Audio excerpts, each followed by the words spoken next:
Harvard Divinity School. Black Religion, Spirituality, and Culture Conference, opening keynote, April 13th, 2026.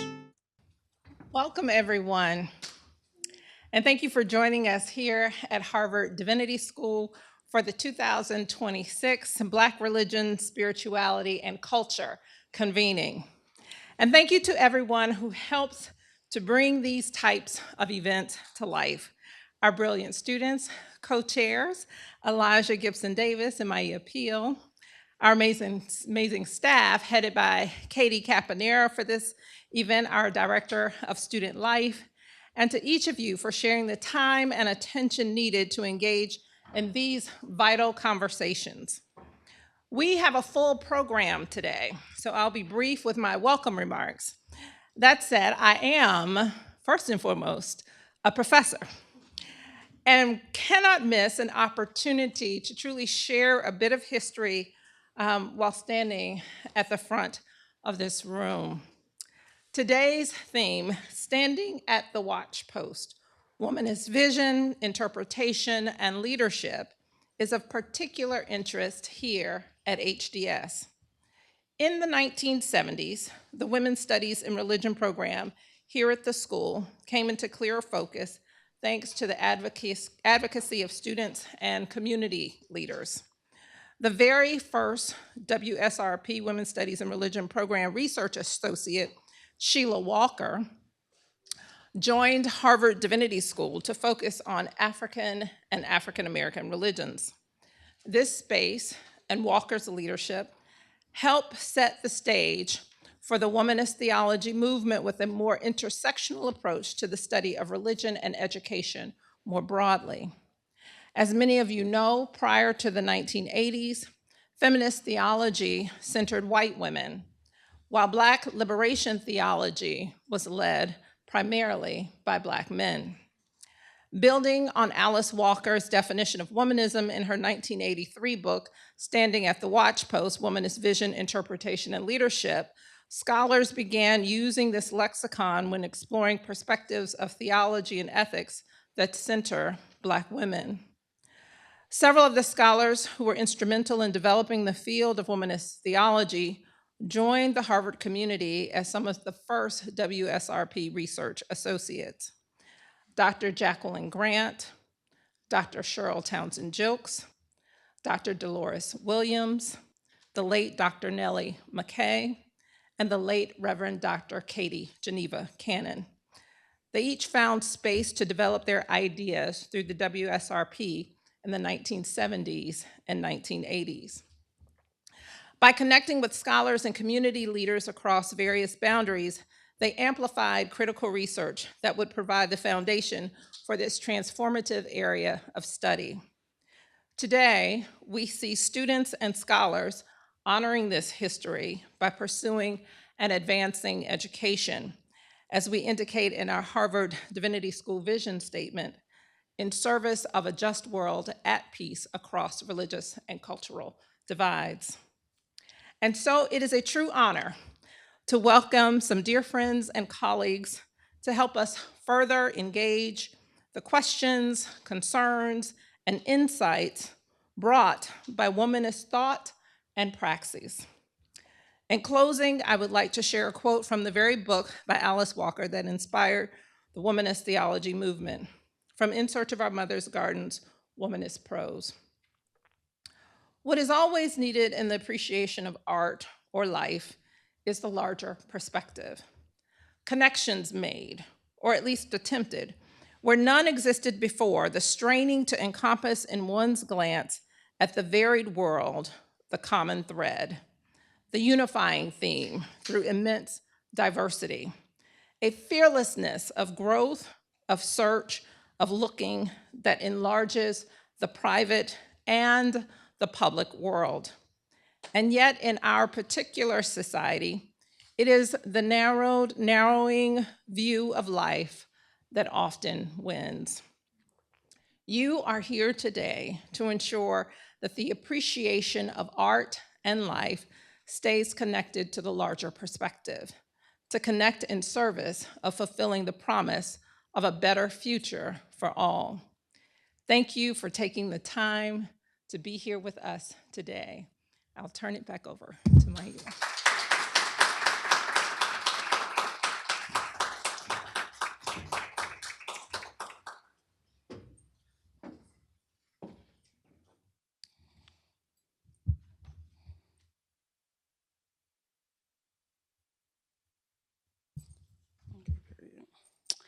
Welcome, everyone, to the 2026 Black Religion, Spirituality, and Culture Conference at Harvard Divinity School.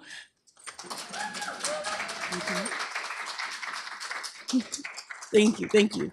My name is Maia Pill, and I'm a third-year Master of Divinity candidate, and I currently serve as Vice President of Harambee, and I'm the chair of the Black Religion, Spirituality, Culture Conference. The Black Religion, Spirituality, and Culture Conference, or BRCC, was created to address the lack of Black scholarship and representation in the curriculum at Harvard Divinity School and the wider world. BRCC is a student-led conference organized by Harambee, the students of African descent at HDS. Since its inaugural conference in 2016, today's convening joins a lineage of Black student-led organizing, scholarship, and leadership at HDS. As I stand here, I am deeply grateful for the Harambee students who came before me, those who crafted a vision that made this conference possible. This year's theme, Standing at the Watchpost, Womanist Vision, Interpretation, and Leadership, brings together womanist and Black feminist scholars whose work spans social movements, institutional leadership, and biblical and theological interpretation. The Watchpost is not only a metaphor, it is a practice. The students who authored the Black Audit here at HDS, who documented the realities of injustices experienced by Black students here, stood at the Watchpost. They paid attention, they named what was present, and they refused silence. In doing so, they made it possible for us to gather in this space today. Black students in and out of the classroom continue to practice this standing at the Watchpost. And as Dr. Kelly Brown Douglas says, it is Black students like the past and today who have a moral imaginary, an imaginary of a more just future that sustained them while they were standing at this Watchpost. It is because of their standing that we are able to welcome our distinguished guests and scholars today. And I want to name them, because naming matters. Today we have Reverend Tracy Blackman, Dr. Brittany Cooper, Dr. Melanie Price, Reverend Dr. Judy Fentress Williams, Reverend Dr. Valerie Bridgman, Reverend Rizola Law, Dr. Stacy Floyd Thomas, Reverend Dr. Leslie Callahan, and Dr. David Childs. And it is through HDS students' steadfast standing at the Watchpost that we house amazing scholars at HDS. Dean Melissa Wood Bartholomew, Dr. Stephanie Sears, Dr. Jacob Alupina, Dr. Tracy Hucks, Dr. Amai Green Hayes, Dr. Nikki Hoskins, Dr. Terrence Johnson, Dean Teddy, and Dr. Kelly Brown Douglas. These are honored names that answered the call of Black students at HDS who stood at the Watchpost. These scholars are in many ways an answer to those who organized, documented, and refused silence by writing about their lived experience. What we witness today in this gathering with this faculty and this leadership is a reflection of the labor that made the BRCC conference possible.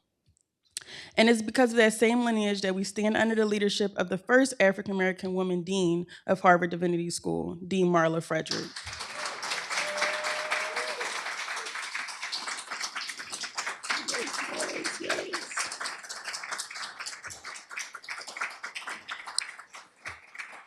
So today does not begin something new. Rather, we continue a sacred lineage of Black students organizing and leading at HDS.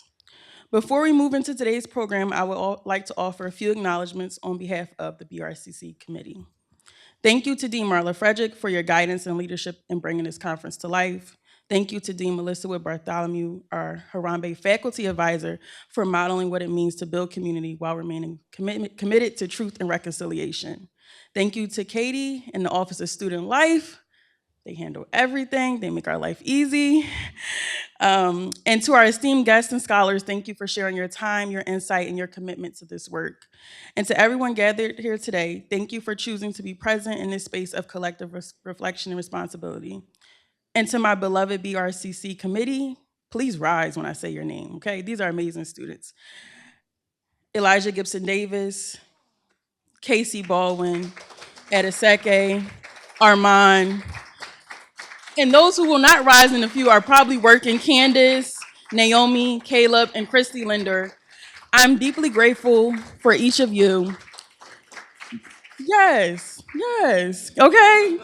I'm deeply grateful for each of you. Your dedication, care, and labor made this conference possible. May the divine continue to guide and sustain you.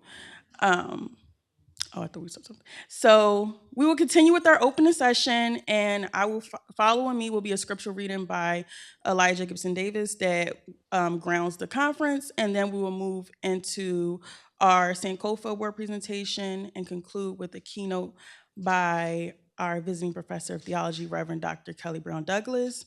And a detailed schedule should be in your bags as well. And if you don't have that, come see us. But yes. So Elijah.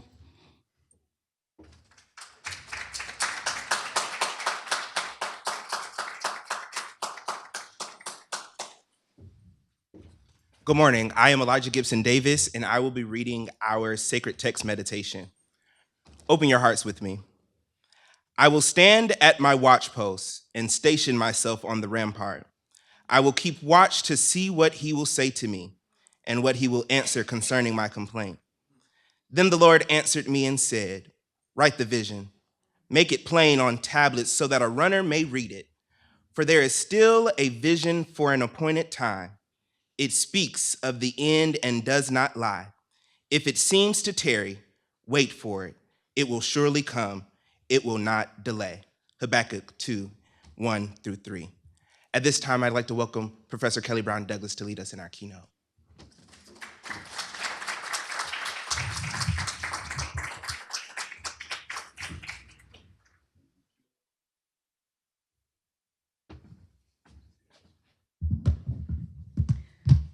Good morning. It is really a privilege, and I'm humbled to be here to deliver this keynote to you this morning. But before I begin, I just have to first thank the students who, yes.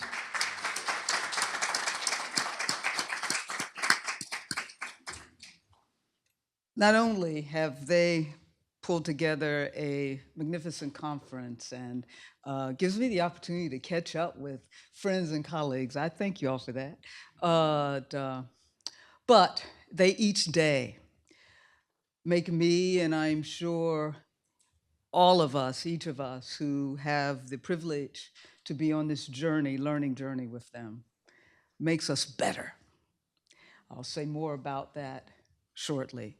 But I thank each and every one of you for your ministries to date and for what you will do for all of us in the future. Thank you.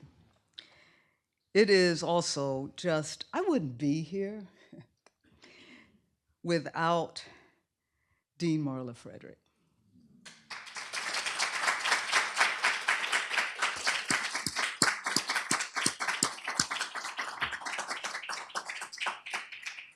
That is no hyperbole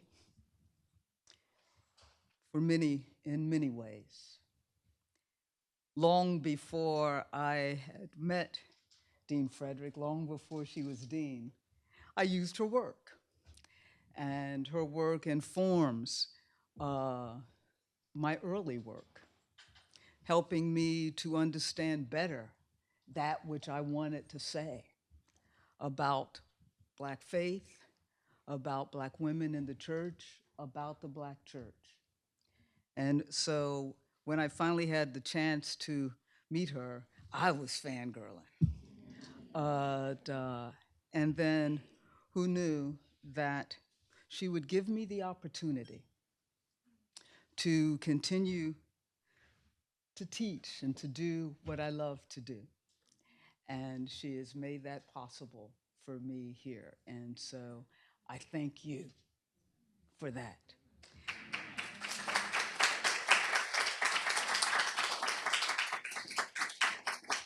And let me tell you, what a community. I look out at my colleagues. Lisa, Tracy, and I saw Terrence and others, and wow, is all I can say. Each conversation I have had with them has been an inspiring conversation. In any moment that I have felt in doubt, there are a lot of those moments these days, right? And felt despair coming on. It's like the Lord does something good, makes me run into one of my colleagues.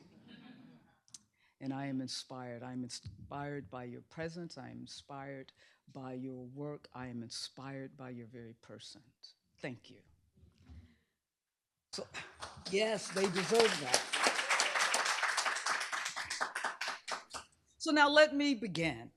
You know, that what I just did then was an Episcopal sermon.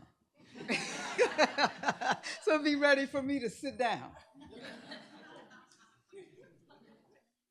Standing at the Watchpost, Womanist Vision, Dialogue, and the Work of Hope. It is fitting that at such a time as this time of profound moral crisis in our nation, we are called to gather, to reflect, to speak, and to act. We find ourselves in a moment when it seems that the very moral compass of this nation, indeed its soul, is in jeopardy. To wake up each morning is to feel disoriented. Each day seems to bring new challenges to our democratic aspirations. Attacks on immigrants, the erosion of voting rights, renewed questions about citizenship, and wars waged without accountability. It is a time in which old certainties, quote unquote, have come unglued. We inhabit a country that proclaims liberty and justice for all while perpetuating bigotry. A country that professes equal opportunity while tolerating staggering inequality. A country that speaks of peace while relentlessly investing in systems of war, even as it initiates genocidal wars. We can disagree about the causes or justifications for war, but how can we accept the bombing of schools filled with children?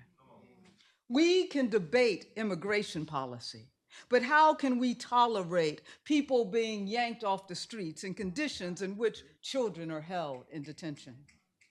How do we tolerate the undebatable, the sacred dignity of every single solitary human being, regardless of the borders they cross, the language they speak, the color of their skin, their gendered identity, or sexual expressions? These are not merely questions of policy, law, or politics. They are moral questions.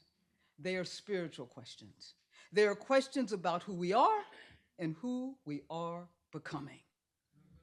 And so it is fitting that the theme of this gathering, standing at the Watchpost, Womanist Vision, Interpretation, and Leadership, is grounded in the prophetic message of Habakkuk. For in Habakkuk, Israel too was facing a crisis. The world as they knew it seemed to be unraveling around them.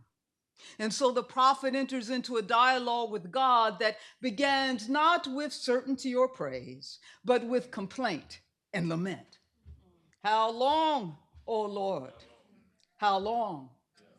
This is a prophetic cry born of disorientation, a cry born from living the violence and injustice all around them, a cry born from that which feels unbearable and seems incomprehensible, at least incomprehensible to a faith that believes in the justice of God.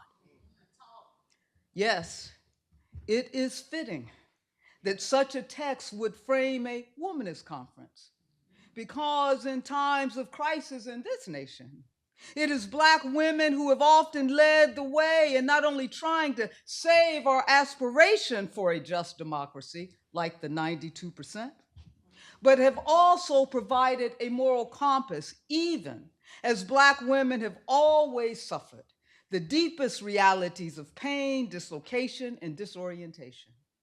Social, political, and economic crises are never abstract for Black women. They are lived realities that reverberate through our bodies and hence through our families and our communities. The data tells a story, but it's a story we already know.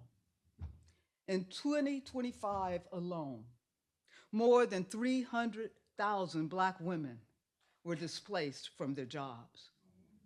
Federal employment for Black women declined by over 30%.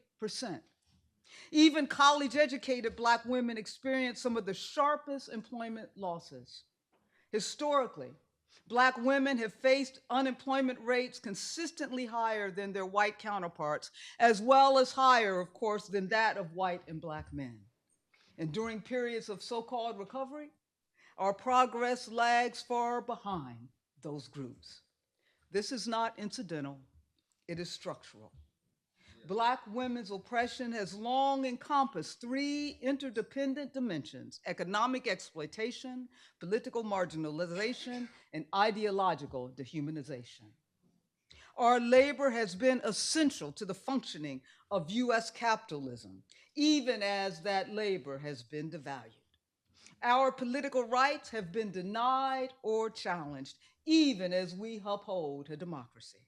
And controlling images rooted in the slavocracy have served to justify our dehumanization, thus making our multidimensional oppression seem natural, normal, and even inevitable.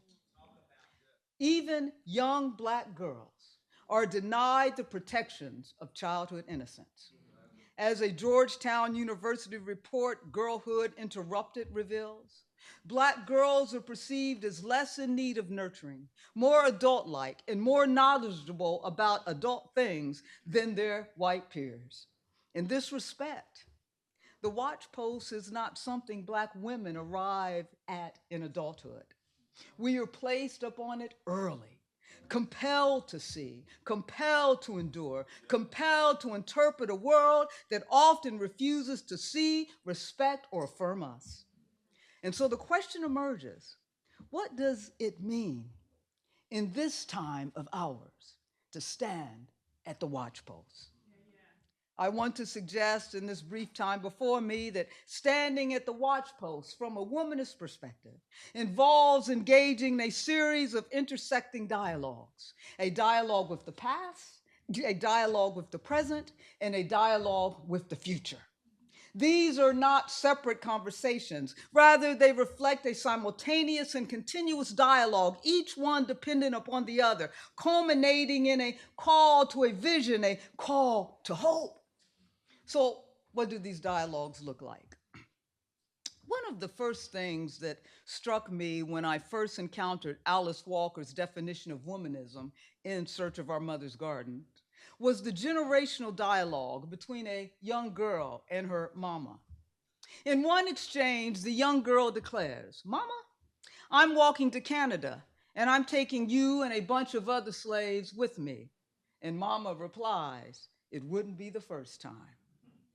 To be a womanist, to be a Black woman in this time is to recognize that this is not the first time. This is not the first time we as a nation, we as a people, we as Black women, we as the Black community have faced a regime that is amoral, narcissistic, misogynistic, anti-Black, anti-queer, and rooted in white supremacist logics. From slavery through the terrors of Jim Crow, through the backlash to the civil rights movement, and thus into our current MAGA white Christian nationalist moment, we have been here before. But to say we have been here before is not to resign ourselves to the pattern, as W.E.B. Du Bois would describe it, of standing a brief moment in the sun, then moving back again towards slavery. Rather, it is to recognize that we are not without the resources, the tools, the wisdom to navigate this moment of living in the afterlife of slavery, as Saidiya Hartman might describe it. And so it is that we are called first and foremost into a dialogue with those Black women of the past who have indeed provided the tools, the wisdom, and the know-how, not just to survive, but to flourish, and thus to imagine and enact something better. It is in this way that their lives are not simply historical artifacts, they are sacred embodied texts. Their stories offer us interpretive frameworks for navigating this, our present. As one of my students sitting here today so insightfully put it, this work is about, and she said, calling home the soul bones. Those ancestral fragments that carry wisdom even after having been battered. To dialogue with the past is to gather those bones, to listen to them, and to let them speak to us in this our now. Yet this dialogue is not merely about remembering or even listening. It is about stepping into their legacy. As womanist scholar Diana Hayes has long reminded us, it is about standing in our mother's shoes. It is about embodying the traditions of resistance, care, and creativity that they cultivated under amoral conditions of unfreedom and injustice. Black women have always fought to shape their own destinies, even within restricted possibilities. They have done so through resisting, reimagining, and pointing toward otherwise possibilities. Our dialogue with this past provides for us a grounding, a rooting that enables us to stand without compromise and with courage in this our time of amoral injustice and unfreedom, which leads me to the second interlocking dialogue, and that is a dialogue with the present. If the dialogue with the past roots us, the dialogue with the present stretches us. This dialogue has become real for me most powerfully here with these students in and out of the classroom. I have learned from them as they are navigating this moment with clarity, courage, and critique. It is a dialogue of mutual learning and listening. Our Western post-Enlightenment canonical boy, as Katie Cannon might say, ways think of education as a unidirectional process. But womanist theology insists otherwise. Our task is not simply to transmit knowledge, but to cultivate spaces where new visions can emerge, where the next generation expands our moral imagination. It is a dialogue. It is the kind of pedagogical dialogue that, for example, is another one of my students sitting here reminds me, that calls us to live into the liberatory promise, she says, of those who came before us, calls us, she says, to interrogate our own institutional affiliations as rigorously as we interrogate the world, demanding that we examine the structures we inhabit, the roles we play, and the ways we may be complicit in that which oppresses, even as we resist. That's from one of my students. The dialogue with the present is thus a challenge, a dialogue of challenge and possibility. It requires humility. It requires the willingness to be taught by those who come after us. It requires courage, the courage to confront uncomfortable truths. And it requires imagination, the imagination to envision possibilities beyond what currently exists and beyond what we thought we knew. This brings me to the final dialogue, a dialogue with the future. In this dialogue, we are both planting seeds and tending soil. We are preparing a generation that will carry forward the work, even as they transform it in ways we cannot yet fully see. It is, as another of my students insists, it is that which must move toward freedom, even while inside of a deadly archive, she says, of injustice. We, my friends, are living within systems saturated with histories of violence, yet we are called not to paralysis, but to movement. If the past grounds us and the present stretches us, the future calls us forward. It is in this way that the dialogue with the future is at its core a dialogue with those we cannot yet see, the children and communities who will inherit what we are attempting to build. It is the work of vision. Those who came before us dreamed dreams and saw visions, not of an abstract heaven, but of a transformed future for their children and their children's children. They imagined a world in which the pain and indignity of their present would be transcended in concrete, lived ways. They maintained hope in a situation hostile to such hope. With such hope, our foremothers drew forth the strength and spirit to work for a world that was free from anything that did not nurture, respect, and affirm the life of those Black persons that would come after them. And so it was that for them, hope was never abstract. It was embodied. It was not wishful pie in the sky thinking. Rather, it was concrete, transformative acts down here on earth. Our foremothers lived as if the future mattered, because it did, because their future, the one they were fighting for, is us. Even as we, yes, continue to live in the afterlife of slavery, we live with choices, we live with opportunities that they simply did not have. As I say this, I think of my grandmother, we called her Mama Dorsey, who had barely a sixth grade education. She came up from the South during the periods of the Great Migration. She ran an elevator in Columbus, Ohio, sitting all day in the little cubicle without windows. She had a dream. Her dream for her 4 grandchildren, my 2 sisters and brother, was that we would one day graduate from high school.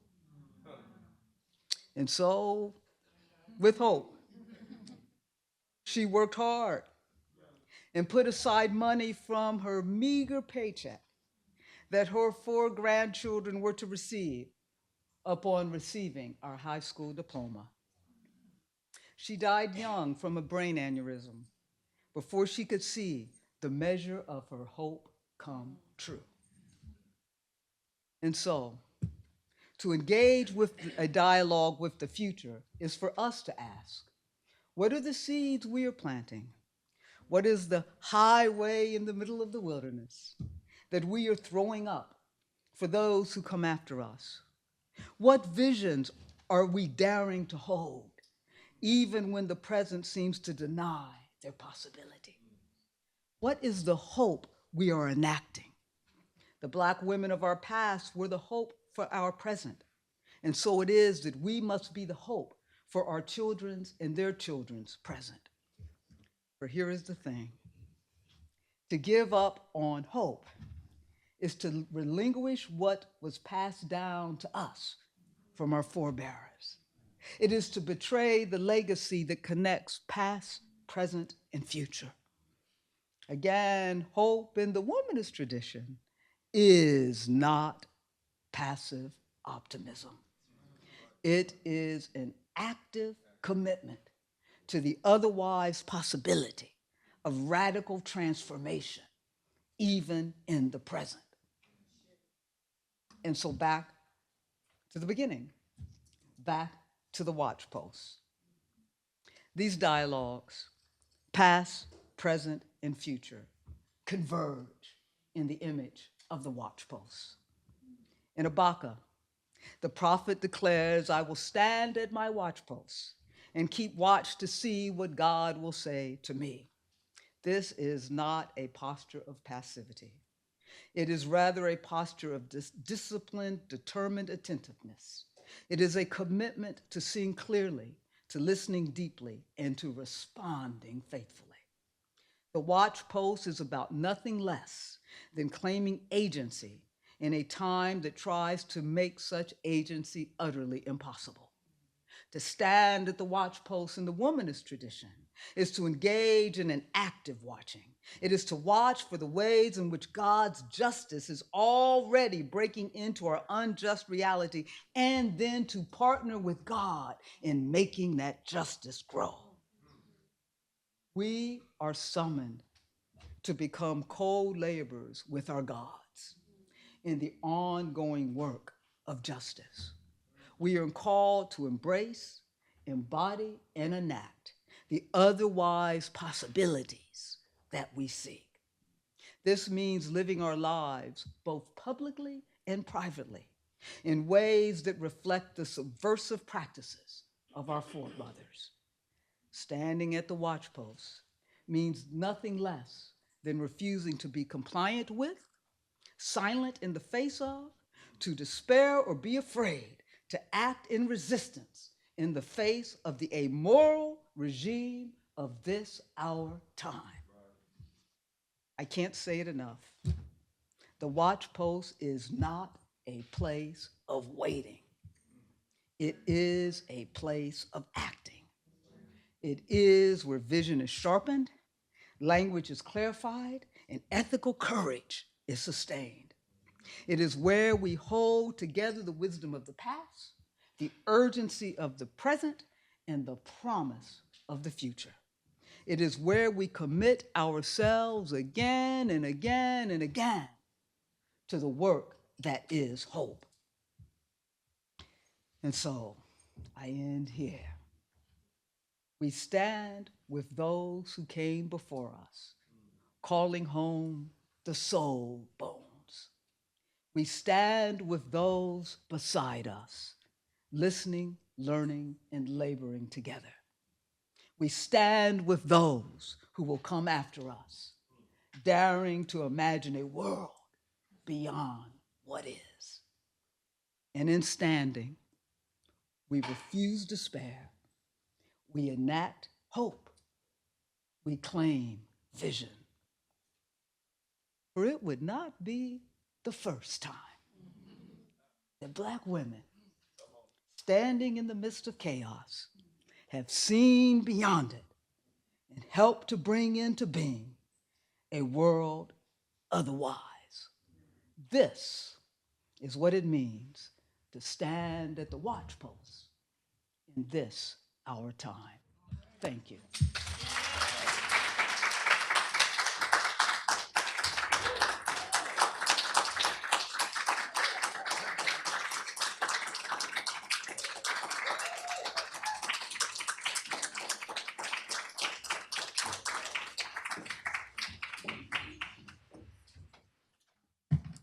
Where's Candace? Um, where's Shadra? Oh. Oh, a great transition, right? A great transition. More than fitting. This year, we are honoring the Reverend Dr. Kelly Brown Douglas as our Sankofa Award recipient.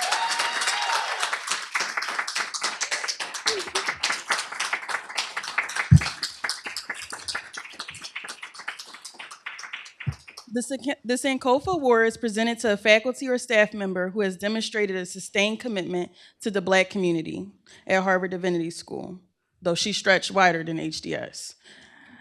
This award honors an individual who embodies the Sankofa principle, looking to the past to build for the future through leadership, service, mentorship, and community engagement. This year's Sankofa Award recipient is the Reverend Dr. Kelly Brown Douglas.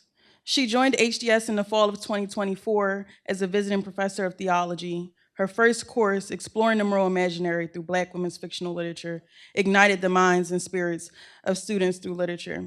She continued to inspire both HDS students and the broader Harvard community through her Womanist Theology course, offering a foundational introduction to womanist thought. Dr. Douglas's presence extends beyond the classroom. Students constantly note her openness and particularly her willingness to engage in their academic and intellectual interests during her office hours in her hangout spot. They describe her as thoughtful, devoted to student achievement, and deeply invested in their growth. Students credit her courses with expanding their theological imagination and shaping how they approach their respective fields.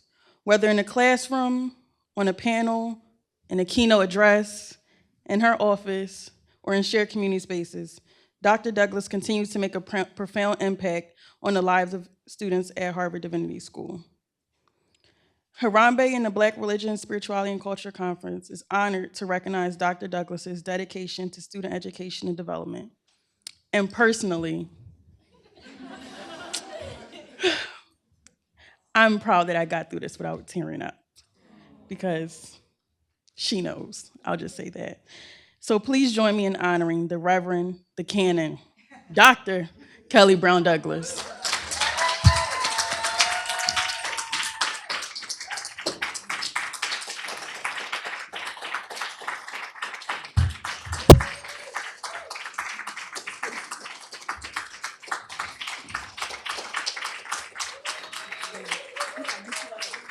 Oh, Let's take a picture. I don't know how you should have sat down here. Okay.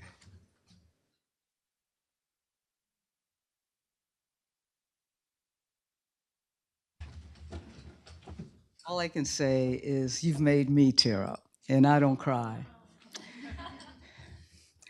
I love this community. And thank you for welcoming me. And thank you, students that you know I dearly love you. And just thank you for letting me share this journey with you and making an old woman, because I'm old, feel that she matters and makes a difference. Thank you.